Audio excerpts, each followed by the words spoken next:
Hello every one, good morning. ഇന്ന് March 3 ആണ് date. അപ്പം കഴിഞ്ഞ ഫ്രൈഡേ ഞാൻ എടുത്ത ട്രേഡ് എന്ന് വെച്ചാൽ ഇവിടുന്ന് ഡൗൺ സൈഡ് എടുത്തിട്ടുണ്ടായിരുന്നു. ഈ ഒരു ബയേഴ്സിനെ ടാർഗറ്റ് ചെയ്തുകൊണ്ടാണ്, ഇതിൻ്റെ സ്റ്റോപ്പ് ലോസ് ടാർഗറ്റ് ചെയ്തുകൊണ്ടാണ് എടുത്തിട്ടുള്ളത്. പക്ഷേ അധികം പോയിട്ടുണ്ടായിരുന്നില്ല, അതിൻ്റെ സ്റ്റോപ്പ് ലോസ് ഹിറ്റായി. സെക്കൻഡ് എൻട്രി എക്സാക്ട്ലി വരുന്നത് ഈ ലെവലിലായിരുന്നു, ഈ ഒരു ലെവലിലായിരുന്നു. പക്ഷേ ഞാൻ എന്താ ചെയ്തതെന്ന് വെച്ചാൽ അതിന് മുന്നേ തന്നെ ഇവിടെ തന്നെ ഞാൻ സ്ട്രെയിറ്റ് ലൈൻ കറക്റ്റായിട്ട് വരക്കുകയാണെങ്കിൽ ഈ ഒരു ലെവലിലായിരുന്നു സെക്കൻഡ് എൻട്രി വരുന്നത്. ഈ ഒരു ലെവലിൽ നിന്ന് ഞാൻ പറയാൻ കാരണം ഫിബോ വരുന്ന ആ ഒരു ലെവലിലാണ്, അതുകൊണ്ടാണ് ഞാൻ ആ ഒരു ലെവൽ മാർക്ക് ചെയ്തിട്ടുള്ളത്. ഓക്കെ, ഞാൻ മാക്സിമം നോക്കാറുള്ള ഇൻഡിക്കേറ്റർ ഫിബോ ആണ്. ഫിബോൻ്റെ ആ ഒരു കൺഫർമേഷനും കൂടെ ഉണ്ടെങ്കിൽ ഞാൻ എൻട്രി എടുക്കാറുള്ളൂ. പിന്നെ സ്റ്റോപ്പ് ലോസും അവൈലബിൾ ആയിരിക്കണം. സെക്കൻഡ് എൻട്രി എക്സാക്ട് വരുന്നത് ഈ ഒരു ഏരിയയിലാണ്.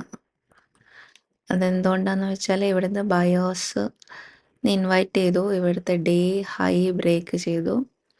ഡേ ഹൈ ബ്രേക്ക് ചെയ്ത് കഴിഞ്ഞാൽ അധികവും എല്ലാവരും ഇനി ബൈയിങ് ആയിരിക്കുമെന്ന് കരുതിയിട്ട് ബൈ സൈഡ് പോവും. അപ്പോൾ അതിന് വേണ്ടിയിട്ട് അവരുടെ സ്റ്റോപ്പ് ലോസസ് ഹണ്ട് ചെയ്യാൻ വേണ്ടിയിട്ടാണ് അത് ഫേക്ക് ബ്രേക്ക് ഔട്ടായിട്ട് മാറിയിട്ട് സെൽ സൈഡിലോട്ട് പോകുന്നത്.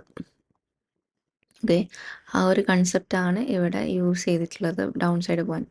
ഞാൻ അതിന് മുന്നേ ഇവിടെ ഏർലി എൻട്രി എടുത്ത് ഒരു 100 പോയിൻ്റ് ലോസ് ആക്കിയിട്ടുണ്ടായിരുന്നു. അതിന് ശേഷമാണ് അത് എക്സാക്റ്റ് എൻട്രി വന്നപ്പം കോൺഫിഡൻ്റ്ലി എടുത്തത്. പിന്നെ റിസ്ക്കും എടുത്തിട്ടുണ്ടായിരുന്നു. ആ ഒരു ദിവസം 4500 റിസ്ക് എടുത്തിട്ടുണ്ടായിരുന്നു. ആ ഒരു റിസ്കിൻ്റെ പുറത്താണ് എടുത്തത്. ഓക്കെ, അപ്പോൾ നമുക്ക് ഇന്നത്തെ പ്ലാന് പറയാം. ഫ്ലാറ്റ് ആൻഡ് ഗ്യാപ്പ് ഡൗണിൽ ബൈയിങ് ആണ് നോക്കുന്നത്. ആൻഡ് ഗ്യാപ്പ് അപ്പിൽ ബൈയിങ്. ഫ്ലാറ്റിൽ മേ ബി സെല്ലിങ് നോക്കും കേട്ടോ. ആ ഒരു ചാൻസസും കൂടെ ഉണ്ട് ഫ്ലാറ്റ് ഓപ്പണിങ്ങിൽ. ഈ ഒരു ഏരിയയിലല്ല ഓപ്പണിംഗ് എങ്കിൽ അതിനനുസരിച്ചിട്ട് ഞാൻ പ്ലാൻ മാറ്റുന്നതായിരിക്കും. ഓക്കെ, അപ്പോൾ ഇത്രയേ ഉള്ളൂ. അപ്പോൾ ഇന്നത്തെ ലൈവ് ട്രേഡിങ്ങിൽ നമുക്ക് കാണാം.